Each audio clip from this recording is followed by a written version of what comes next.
Uma boa noite a todos, sejam bem-vindos a mais um Evangelho no Lar aqui da CEP.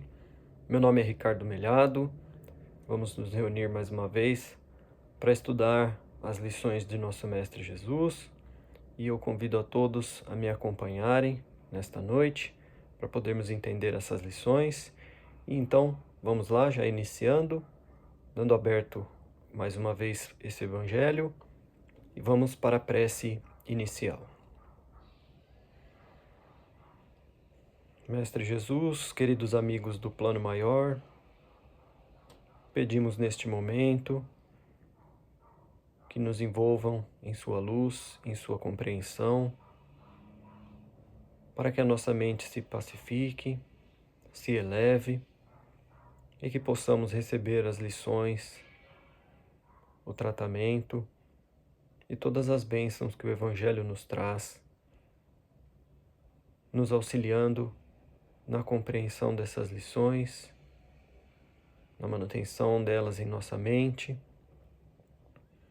para que possamos, no nosso dia a dia, usar essas lições como nosso guia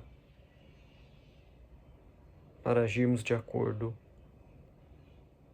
com as leis de nosso Pai e as instruções do nosso Mestre Jesus através do nosso Espiritismo. Que assim seja. Então vamos lá. Hoje nós vamos ler do Evangelho segundo o Espiritismo, a lição A candeia debaixo do alqueire, porque Jesus falava por parábolas. Então ele é o Evangelho segundo o Espiritismo, no capítulo 24, e o item 1 diz o seguinte: Ninguém acende uma candeia para colocá-la debaixo do alqueire. Ela deve ser colocada sobre um velador, a fim de que ilumine aqueles que estão na casa. Isso está no Evangelho de Mateus, capítulo 5, versículo 15. Não existe ninguém que, após ter acendido uma candeia, a cubra com um vaso ou a coloque debaixo da cama. Ela deve ser colocada sobre o velador, a fim de que aqueles que entrem vejam a luz, porque não existe nada de secreto que não deva ser descoberto, nem nada de oculto que não deva ser revelado a todos. Lucas, capítulo 8, versículos 16 e 17. E na sequência, os discípulos, ao se aproximarem de Jesus, perguntaram: Por que o Senhor fala ao povo por parábolas? E Jesus lhes respondeu: Porque a vocês foi dado conhecer os mistérios do reino dos céus, mas ao povo isso não lhes foi dado. Falo ao povo por parábolas, porque vendo não enxergam, e ouvindo não escutam, e não compreendem. Neles se cumpre a profecia de Isaías, que diz: Ouvirão com seus ouvidos, e não escutarão. Olharão com seus olhos, e não enxergarão. Porque o coração desse povo se tornou pesado, e seus ouvidos se tornaram surdos. Fecharam os olhos para não ver, e os ouvidos para não ouvir. Dessa maneira, evitam que seus corações recebam os ensinamentos e se convertam, permitindo assim que eu possa curá-los. Mateus, capítulo 13, versículos 10 a 15. Então, vamos lá a interpretação, dessas partes aqui do Evangelho de Mateus, Lucas e depois Mateus novamente, nesses 3 itens, né? Então, inicialmente, ele está falando sobre a ideia da candeia, né? Uma vela, por exemplo. Ninguém acende uma vela e a coloca embaixo da mesa. É isso que ele está querendo dizer. Então, Jesus ele falava por meio de parábolas ou historinhas que fossem representativas de uma lição maior. E a ideia aqui é essa. Ninguém, numa casa, acenderia uma vela e a colocaria embaixo da mesa. Se a gente quiser atualizar ainda mais, né, essa ideia, é só pensar aonde nós colocamos lâmpadas. Elas ficam sempre no alto, né, no teto ou penduradas no teto, mas que estejam em uma altura que a sua luz possa se propagar por todo o ambiente, para que ela o ilumine. Então não faria sentido, né, a gente pegar uma lâmpada, ou pegar uma lanterna, ou pegar uma vela, qualquer fonte de luz que a gente queira, e colocar ela embaixo da mesa. Colocar ela no chão, colocar ela escondida, colocar ela num canto.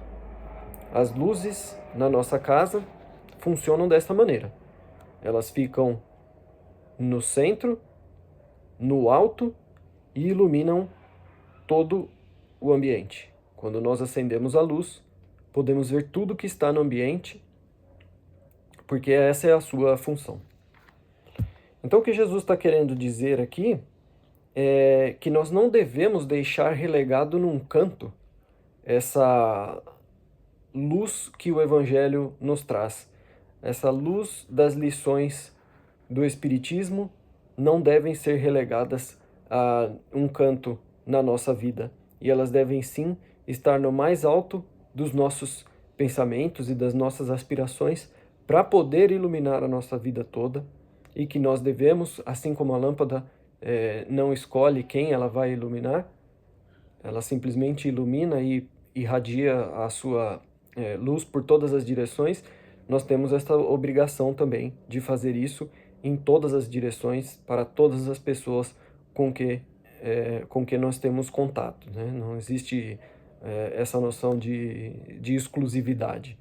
O que pode ser mal interpretado, e é justamente o que é abordado mais para frente, quando ele fala, né? Por que o Senhor fala ao povo por parábolas? E aí Jesus explica, né, que os discípulos estavam prontos para receber uma lição mais direta e mais profunda, mas que o povo, por ser pouco instruído, né, pouco avanço intelectual e pouco avanço moral também, não compreenderia. Então Jesus mostra que não é uma questão de não ser digno ou de se escolher alguns preferidos, não é essa a ideia. Ela é como, por exemplo, nós mesmos fazemos numa situação, se a gente imaginar uma escola.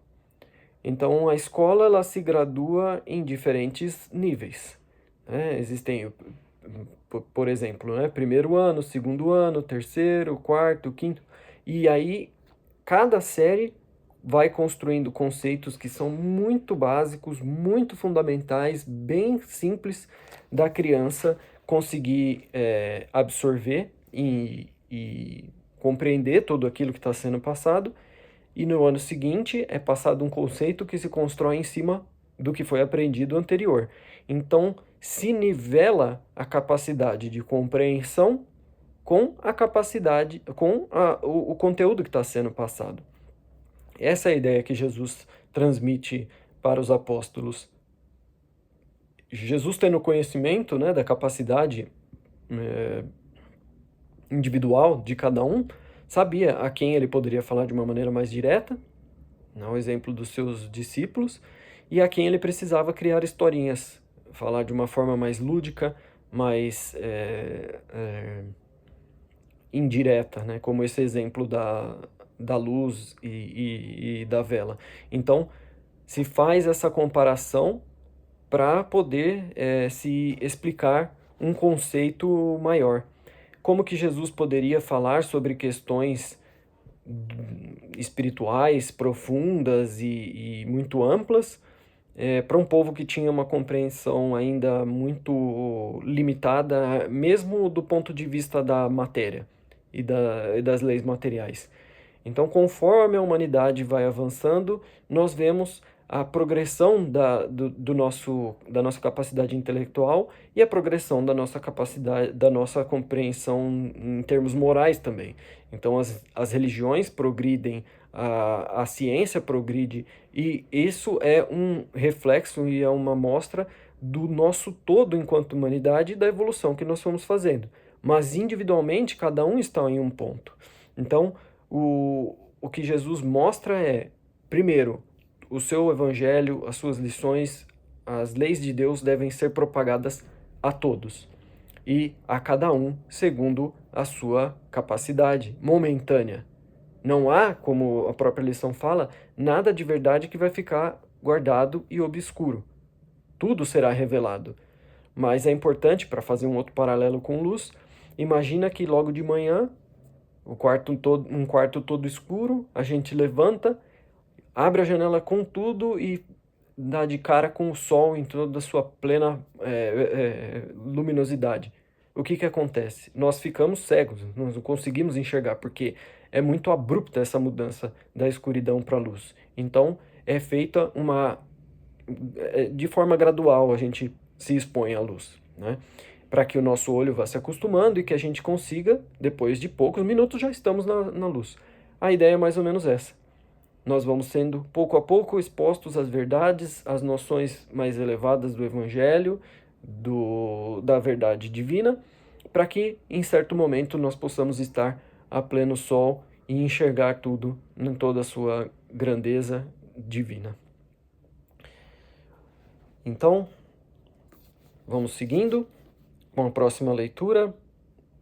Agora no Pão Nosso, que é a lição número 172. Que despertas. De sorte que transportavam enfermos para as ruas, e os punham em leitos e em camilhas, para que, ao menos, a sombra de Pedro, quando este passasse, cobrisse algum deles. Atos dos Apóstolos, capítulo 5, versículo 15. Então, sobre essa passagem, Emmanuel faz os seguintes comentários, né? O conquistador de glórias sanguinolentas espalha terror e ruínas por onde passa. O político astucioso semeia a desconfiança e a dúvida. O juiz parcial acorda o medo destrutivo. O revoltado espalha nuvens de veneno sutil. O maledicente injeta disposições malignas nos ouvintes, provocando o verbo desvairado. O caluniador estende fios de treva na senda que trilha. O preguiçoso adormece as energias daqueles que encontra, inoculando-lhes fluidos entorpecentes. O mentiroso deixa perturbação e insegurança ao redor dos próprios passos. O galhofeiro, com a simples presença, inspira e encoraja histórias hilariantes. Agora ele tenta, depois de tantos exemplos, mostrar a força, né, que nós temos no pensamento. Olha só. Todos nós, por meio dos pensamentos, das palavras e dos atos, criamos atmosfera particular que nos identifica aos olhos alheios. A sombra de Simão Pedro, que aceitara o Cristo e a ele se consagrara, era disputada pelos sofredores e doentes que encontravam nela esperança e alívio, reconforto e alegria. Examina os assuntos e as atitudes que a tua presença desperta nos outros. Com atenção descobrirás a qualidade de tua sombra, e se encontrarás interessado em aquisição de valores iluminativos com Jesus. Será fácil descobrires as próprias deficiências e corrigi-las. Emmanuel é certeiro, né? Bem didático. Ele segue dando vários exemplos, né? Daquelas pessoas que nós, né? Quando nos colocamos na posição de quem quer ser maledicente, né? Falar mal, a gente vai injetando disposições malignas nas pessoas que nos ouvem. Quem fica caluniando, nós quando estamos caluniando, estendemos esses fios de trevas, das trevas, né, na senda que trilhamos.